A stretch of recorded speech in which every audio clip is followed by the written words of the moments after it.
Muy buenas, espectadores de Estado de Alarma. Hoy tenemos con nosotros a una luchadora del norte, que es María Amaya Martínez Grisaleña, que es la única diputada autonómica de Vox en el País Vasco, que es pues, representante de este partido en la provincia de Álava. Fue elegida el año pasado, en el año 2020. Así que vamos a hablar con ella, vamos a hacerle unas preguntas sobre cómo se encuentra, cómo va, porque está, la verdad es que sola ante la adversidad. Recordemos ese veto que le impuso PSOE, Podemos, Bildu, pues el PNV también. Recordemos también esas declaraciones del PNV que decían que pedían el voto para el PNV para que no sacase diputado Vox por Álava. Entonces, siempre han estado poniéndole un muro a Vox para que no entrase en el País Vasco, pero por fin ha entrado. Que yo creo que pasará lo mismo en Cataluña, ¿no? Que también meterá cabeza y vamos a ver si es así. Entonces, vamos a hablar con ella, vamos a hacerle unas preguntas. Antes de nada, voy a saludarla. ¿Qué tal? Amaya, ¿cómo Hola, estás? buenos días, Rodrigo. Encantada de estar aquí con vosotros y, por supuesto, para responder todas aquellas inquietudes o cosas que queréis preguntarme. Bueno, antes de meternos en materia más dura, te quiero preguntar, pues, ¿cómo estás tú? ¿Qué tal estos meses de gestión en lo que llevas en el Parlamento Vasco? ¿Cómo has llevado ese bullying, ese moving que te han hecho los partidos independentistas, toda esa morralla de partidos que están a la izquierda, ¿no? ¿Qué tal has llevado todo eso? Bueno, cuéntanos un poco la gestión que habéis estado haciendo estos meses. Bueno, yo ante todo quiero decir, al hilo un poco de lo que comentabas en un inicio, que no me siento sola. Es curioso, pero aunque estoy sola en el Parlamento, tengo el respaldo de miles y millones de españoles que sé que están al lado mío, que me apoyan diariamente en todas mis intervenciones y que siempre que lo necesito tienen una palabra amable y para apoyarme. Entonces, precisamente no estoy sola. Hay otros que están más solos, aún siendo mucho más, ¿no? Partiendo de esa base, decir que, bueno, entramos en el Parlamento Vasco. Yo creo que fue una hazaña porque nadie creía que íbamos a ser capaces de hacerlo. Pero sí que es verdad que más de 18.000 vascos nos apoyaron y para nosotros eso es un hito, no cabe duda. Y estoy segura de que en Cataluña el hito va a ser todavía mayor. ¿Por qué? Porque cada vez se va viendo más, la gente está desesperada, la gente está en el paro. Tenemos un gobierno que no soluciona absolutamente nada, sino que cada vez nos complica más la vida. Y creo que todo esto hace que mucha gente esté ya viendo que lo que decimos Vox, y lo decimos alto y claro, es la verdad. No hemos mentido desde que se inició el partido hasta nuestros días. Siempre decimos lo mismo, vamos con nuestra verdad y eso queda demostrado, no como otros que llegan a donde llegan mintiendo. Por otro lado, sí que te doy la razón que nada más entrar tuvimos un cordón sanitario, algo que yo desde luego me quedé sorprendida de que precisamente en el gobierno vasco, aquí en el Parlamento Vasco, donde está un partido como es Bildu, que ni ha condenado la violencia de ETA, es más, muchos de los parlamentarios, en este caso tres que están a mi lado, han pasado por la cárcel por pertenencia a banda armada. Entonces, que personas de este tipo hagan un cordón sanitario a un partido democrático como es Vox, desde luego es algo que es increíble. El cordón democrático o el cordón sanitario, perdón, al que nos han sometido es que nos han quitado un tercio del tiempo para poder exponer nuestras ideas y para poder debatir, que al final mi trabajo es debatir en el Parlamento, para eso he venido y para eso me han puesto los votantes, ¿no? Es algo que hago porque lo que tengo que hacer es reducir mucho mi intervención, pero estoy segura de que siempre digo alto y claro lo que tengo que decir, aunque el tiempo sea menor. También nos han reducido a un tercio las intervenciones, no podemos presentar tantas iniciativas como presentan el resto de los grupos, nos han reducido los asesores, por lo cual solamente cuento con una persona para desarrollar todo el trabajo parlamentario, que es muy amplio. Y por último ya la puntilla, y es que no podemos llamarnos grupo mixto Vox, como antiguamente tenían pues UPyD, nosotros solamente podemos poner un grupo mixto. El Vox no podemos ponerlo, o sea, una serie de hechos encadenados que, bueno, se ve que la libertad democrática por la cual lucha este país todavía le queda mucho por llegar a eso, porque desde luego todo el mundo sabe que Vox hemos llegado donde hemos llegado de forma democrática y cumpliendo a rajatabla las reglas del juego democrático. Pero, Amaya, ¿qué justificación pusieron estos partidos para reducir a un tercio las intervenciones de Vox, los debates de Vox, para reducirte los asesores, etcétera? O sea, tienen que hacerlo dentro del cauce legal, ¿no? Entonces, pondrían algún tipo de justificación seguramente absurda para haceros la puñeta. Bueno, la justificación es que ellos iban a hacer esto en base a la representación parlamentaria que se tuviera, pero claro, es que estamos hablando de 40 años de historia del Parlamento Vasco en la que jamás, en situaciones iguales e idénticas a la que yo estoy, había ocurrido esto, por lo cual es obvio que ha sido porque es Vox. De hecho, bueno, ya sabéis que hemos elevado el tema al Tribunal Constitucional, estamos en espera de que nos den una solución que esperamos sea positiva para nuestro grupo y que el Parlamento Vasco tenga que echar atrás todo esto que ha hecho. Pero bueno, ahora mismo estamos en espera de ello. Por supuesto, ya ves que hemos tomado las medidas necesarias para solventar este problema. Y, Amaya, pero en la gestión dentro del Parlamento Vasco, si os han impuesto, bueno, no sé si sigues sufriendo ese cordón sanitario por parte de estos partidos, no sé si ya puedes pactar o debatir y demás con otros grupos, pero ¿cómo estás realizando, por ejemplo, pues el juego político y parlamentario? O sea, ¿cómo puedes sacar adelante iniciativas de Vox dentro del Parlamento si no te dejan, por ejemplo, sacarlas? Es decir, te vetan las iniciativas que sacas tú, ¿no? Que saca Vox en el Parlamento Vasco. Entonces, ¿qué bien está haciendo Vox en el País Vasco si no se pueden sacar iniciativas de Vox? Es que es algo horrible, ¿no? Yo creo que los vascos, además, desde aquí, le digo a los vascos que es que voten más a Amaya en las próximas elecciones porque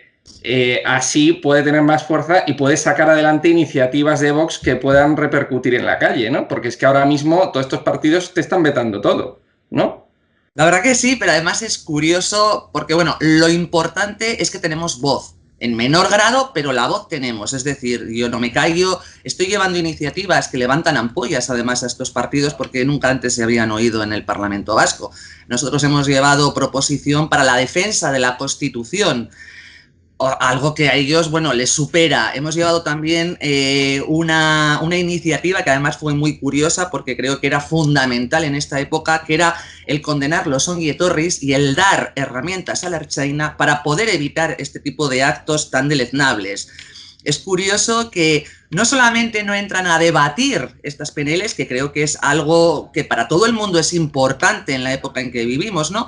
Sino que lejos de ello votan que no. Es curioso que un PSOE, que un PNV voten que no a esta iniciativa, que creo que entra en la cabeza de cualquier persona normal. Es decir, no podemos permitir que unos asesinos lleguen al País Vasco y se les reciba como héroes. Es que no se puede permitir. Entonces, lo único que hemos pedido es que tomen acciones para que esto no vuelva a ocurrir. Nadie ha apoyado la iniciativa, pero es que además la iniciativa que lleve Vox, ya te digo, no la debate nadie por defecto, cuando el trabajo de todos los parlamentarios es ese, debatir, estés o no estés de acuerdo, pero debatirlo. Entonces creo que en este sentido se están manifestando tal y como son. Y luego además es curioso también porque esto ocurre a nivel parlamento, es decir, en la Cámara. Pero luego a nivel institucional sí que es verdad que el PNV nos trata como a un grupo más. Es curioso, porque tanto el Lehendakari como el consejero de Hacienda nos ha recibido como a Grupo Vox sin ningún tipo de problema. Entonces estamos ahí en la incertidumbre de que no sabemos a qué juego están jugando. Por un lado os ponemos un veto, pero por otro lado os tratamos como a uno más a nivel institucional. Bueno, yo creo que también es el paripé, ¿no? Que hacen un poco. Efectivamente, es el teatro democrático que ellos quieren vender y que saben que lo tienen complicado por todo lo que están haciendo, sí, efectivamente. O sea, porque decían esto que hace décadas, Fraga, por ejemplo, y Alfonso Guerra, discutían mucho y Carrillo discutían mucho en el Congreso, y luego cuando iban a la peluquería iban al mismo peluquero y hablaban como si fueran colegas de toda la vida y no pasaba nada, ¿no? Entonces un poco el paripé político que siempre existe. Pero dejando a un lado eso ya, quería hablar contigo del acercamiento de los presos etarras. ¿Qué opinión te merece esto? ¿Qué opinión tienes sobre esto? Pues como vasca, ¿no? Que vives también allí, ¿qué opinión tienes sobre esto? Y sobre todo, del tema de los homenajes a etarras que tú misma has dicho antes. La Unión Europea exigió a Sánchez que prohibiese los homenajes a etarras. Recordemos ese titular de la prensa en noviembre del año pasado, de que Europa insistía en poner fin a los homenajes a etarras, porque es que, por ejemplo, en Irlanda del Norte no hay homenajes a los terroristas del IRA, y aquí en el País Vasco sigue habiendo homenajes a asesinos, ¿no? Entonces, ¿tú estás a favor o en contra de los acercamientos de los presos etarras? Por Dios, es que la respuesta es clara y concisa, totalmente en contra. Es más, es que además como vasca, como tú bien has dicho que soy, me produce un profundo rechazo este tipo de situaciones. ¿Por qué? Porque no son héroes, han sido asesinos y como tal se les tiene que tratar. Por otro lado, creo que cualquier vasco de bien, cualquier persona ahora mismo en el País Vasco que sea de bien, efectivamente, jamás podría estar de acuerdo con esto. Pero es que además lo curioso es que dentro del Parlamento, algo que yo estoy viviendo de continuo, se intenta por todos los medios blanquear el terrorismo de ETA. Eso es algo terrible, porque lo que estamos haciendo es que nuestros jóvenes desconozcan la verdadera historia. De hecho, aquí en el País Vasco se ha creado el Instituto Gogora, que es para las víctimas, y lo que pretenden es igualar todo. Vamos a ver, no se puede igualar una violencia con otra. Aquí hemos sufrido el terrorismo de ETA, yo lo he sufrido desde pequeñita porque hemos vivido aquí, y obviamente es algo que no se puede olvidar y que no se les puede además negar a nuestros jóvenes el conocimiento de esa realidad. Creo que tenemos que ser conscientes de lo que ha ocurrido, tenerlo muy en cuenta y que no vuelva a ocurrir. Sí, es una actitud bastante perversa el intentar equiparar, pues que hubiese, por ejemplo, a lo mejor, como dicen ellos, represaliados por la policía o torturados por la policía, etcétera, con miles de víctimas civiles inocentes, ¿no? Niños, mujeres, pues todo tipo de ciudadanos que andaban por la calle tranquilamente y fueron asesinados así de repente sin tener culpa de nada, ¿no? La verdad es que es sí, es un discurso bastante perverso, ¿no? El que tienen allí. Efectivamente, y luego aparte de eso, el acercamiento de los presos de ETA. Vamos a ver, todos sabemos que esto es un pacto por la puerta de atrás que ha hecho Bildu con Pedro Sánchez, con el gobierno del PSOE. Él decía que no, que apoyaban los presupuestos de forma clara, pero sin nada a cambio. Hemos visto que eso es mentira, el acercamiento de los presos es el precio que está pagando el gobierno de Sánchez por pactar con Bildu los presupuestos, eso no cabe duda a ninguno. El tema es que ellos ponen de excusa que se deben de acercar a los presos pues, cerca de sus familias para que las familias no tengan que sufrir tampoco esa pena que están cumpliendo. Pero es que yo no sé cómo... nunca he entendido eso. No sé si tú me lo puedes explicar. No, porque yo lo que digo es que, bueno, ellos reclaman unos derechos para esos presos, como es el estar cerca de sus familias, y yo les pregunto, ¿y qué derechos tienen esas víctimas que han perdido a su familiar? Esos ya no los pueden acercar, entonces creo que partiendo de esa base no tienen ningún derecho absolutamente a nada. Y otra cosa con la que no estoy en absoluto de acuerdo, y creo que la justicia en nuestro país, desde luego, no funciona como debería de funcionar, si a una persona que han condenado a 25, 30, 40 años, le han condenado por un crimen, debe de cumplir esa condena en su integridad. Lo que no podemos permitir es que haya presos que estén condenados a 40 años y a los 15 o 10 años estén ya en la calle. Eso no es justicia. Justicia es cumplir la pena íntegra, porque es una pena por una condena por un asesinato que han hecho en este caso. Entonces no vamos a obviar esto y no vamos a tener en cuenta siempre los derechos de los presos. Perdona, los derechos que hay que tener en cuenta son las de las víctimas, que son los verdaderamente inocentes. Amaya, antes de cortar, quería que me comentases alguna propuesta que habéis presentado en el Parlamento Vasco pues de a lo mejor de las últimas que habéis presentado, que sea de interés. Bueno, yo creo que todo lo que presentamos es de interés, por lo menos partiendo de la base que creemos que es fundamental. Te comentaba, por un lado, el rechazo a los ongietorris, creo que es importantísimo, porque es algo con lo que tenemos que terminar de una vez por todas. Por otro lado, dentro de un Parlamento vasco en el que ya sabes que prima el independentismo, todo funciona, ellos quieren su país independiente y todo lo que hacen, el trabajo que hacen es buscando esa meta que ellos tienen. Entonces, llevar a un Parlamento vasco la defensa de la Constitución y la defensa de que todos los españoles somos iguales, da igual en el punto de España en el que vivamos, creo que eso es muy importante y es un trabajo además duro que nos va a costar llevar todos los días y que nos va a costar que nos apoyen. Pero al final nosotros tenemos que decirlo porque los ciudadanos es lo que quieren oír, para eso nos han votado. Entonces siempre voy a permanecer muy fiel a ello. Ahora vamos a llevar también una iniciativa. Hay una persona enterrada en Zaldívar, lleva un año y todavía no se ha hecho absolutamente nada. Entonces sí que es verdad que en el próximo pleno vamos a llevar esta iniciativa para que por fin el gobierno vasco tome medidas y si hay que recurrir al ejército para que nos ayude, porque ellos son incapaces, que lo hagan, pero es importante que esa persona ya sea desenterrada y sus familiares puedan llorarle honestamente y por fin además. Ojalá, porque creo que se sacó eran dos los que fueron enterrados vivos, ¿no? Y se sacó a uno, se logró encontrar a uno, pero al otro todavía no. Y es que además de que no se le ha encontrado, como que han parado ya mucho el movimiento de rescate y creo que esa familia necesita descansar, por lo cual no pasa nada por tener que recurrir a la ayuda de la UME. Para ello están. Lo que pasa es que aquí ya sabes que todo lo que suena a español ya no lo quieren. Creo que es fundamental y esa es la iniciativa, ya te digo, que vamos a llevar en el próximo pleno que tendremos. Por supuesto, esperemos que entren al debate y que cada uno dé sus opiniones, porque es algo que nos afecta a todos. Lo dudo, porque ya te digo que estoy casi convencida de que ninguno hablará, simplemente se limitarán a votar en contra por ser una iniciativa de Vox. Sí, además eso lo que hace es, esa iniciativa que queréis llevar, hace que la gestión del PNV haya sido desastrosa, ¿no? Porque con este asunto ha sido, la verdad es que lamentable la gestión del PNV, ¿no? Con el tema de Zaldívar, ¿no?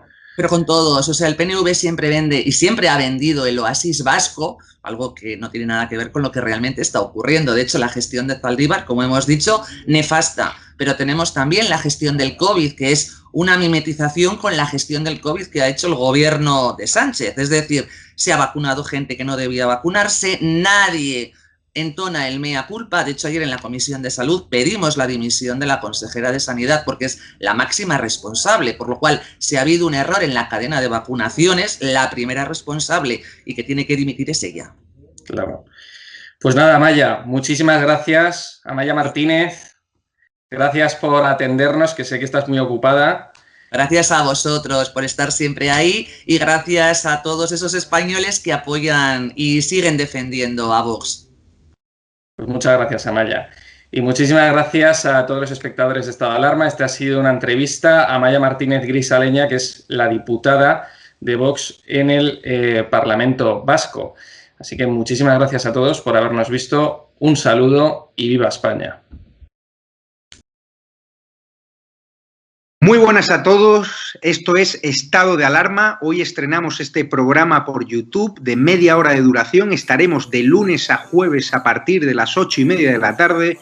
Y este programa nace porque, al igual que tú estás cabreado con ese gobierno central que podría haber hecho mucho más contra el coronavirus, que ya se ha llevado cerca de 3.500 personas por delante, ese gobierno que nos mintió, que nos dijo que solo iba a haber un contagio y que podría haber actuado antes, viendo la que estaba cayendo con la pandemia tanto en China como en Italia, pues hemos decidido montar esta plataforma de libre expresión ante los intentos del gobierno central de usar ahora los minutos de televisión pública que acaparan para lanzarnos desinformación y propaganda. Por eso desde aquí vamos a desmontar sus mentiras, vamos a daros la verdad y vamos a apoyar a los profesionales sanitarios, a la fuerza y el cuerpo de seguridad del Estado y a esa población civil que vive confinada, que vive aislada y harta de ver al vicepresidente del gobierno saltándose la cuarentena hasta en 3 ocasiones.